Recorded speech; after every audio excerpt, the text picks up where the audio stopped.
Literacy and the ability to read is an important and lifelong skill that we all need each day.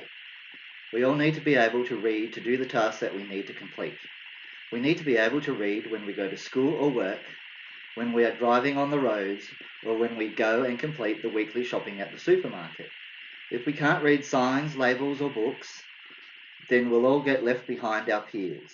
Reading skills open up a range of opportunities to engage in meaningful occupations, enabling participation in social and economic life. In 2024, research by the Grattan Institute found poor literacy will cost the Australian economy more than $40 billion over a lifetime. Education HQ found more than one-third of school-aged children cannot read, while more than 40% of adults lack the reading skills they need each day. Children with poor literacy levels are less likely to achieve educational outcomes. This in turn can lead to increased unemployment levels and greater reliance on income support. These individuals are also highly vulnerable to engage in risky and potentially criminal behaviour, resulting in increased levels of engagement with the criminal justice system, including spending time in custody. The solution is to establish a social enterprise that aims to improve literacy and reading skills. The enterprise will increase screening and assessment practices to identify problems early. When problems are identified early on, strategies to improve word-level reading, increase vocabulary, and to build and support learning comprehension can be developed. To do this, however, as noted in a 2023 study undertaken by Social Equity Works for the Reading Writing Hotline, greater investment in and support of the teaching and allied health professions, as well as greater flexibility in the methods used to teach literacy and reading skills, and funding support for these professions to be able to provide the level of support needed to the ever-increasing numbers of people who have difficulty with reading or who cannot read. This social enterprise will provide early and targeted tutoring support to school students experiencing difficulties with their work. As noted by Curtis and Nelson in 2025, boys have poorer educational outcomes. Early intervention strategies have been found to prevent long-term challenges and reduce disengagement with the education system. The enterprise will also establish partnerships, migrant communities and services that support these individuals. Newly arrived migrants may need assistance with learning English and may also be illiterate in their first language. These challenges may make it difficult for them to find and engage with work and social activities. Additionally, the enterprise will seek to provide tailored support to people with learning and understanding disabilities, as well as older adults experiencing difficulties with reading.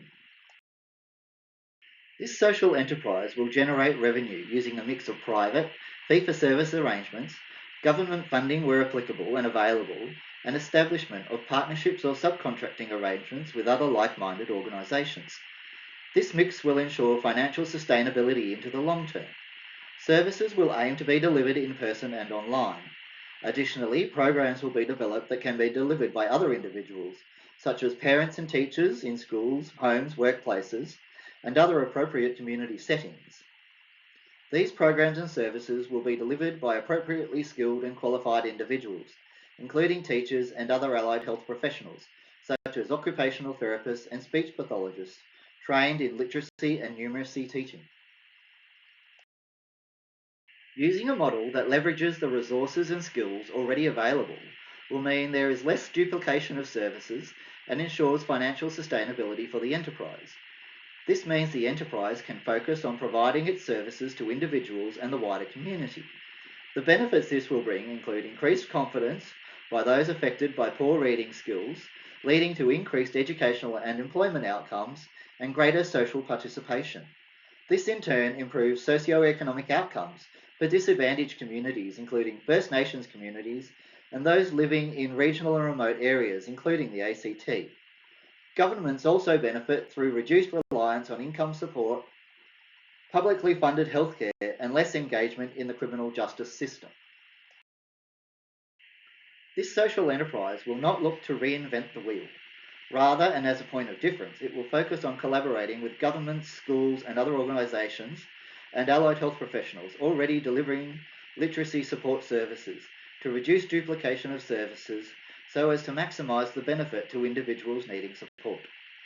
The enterprise will consult and communicate with individuals living in Canberra and surrounding regions to develop programs and services, responding to their unique needs, but with a view that these programs and services can then be adapted for a wider audience, both locally and nationally. Investment, whether through funding, private and or government, or leveraging already available resources in a social enterprise focused on literacy development, will provide ongoing opportunities for continued professional development for teachers and allied health professionals. It will assist in growing this part of the workforce.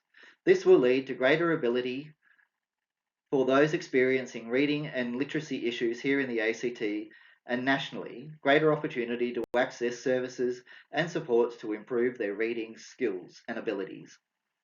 Thank you.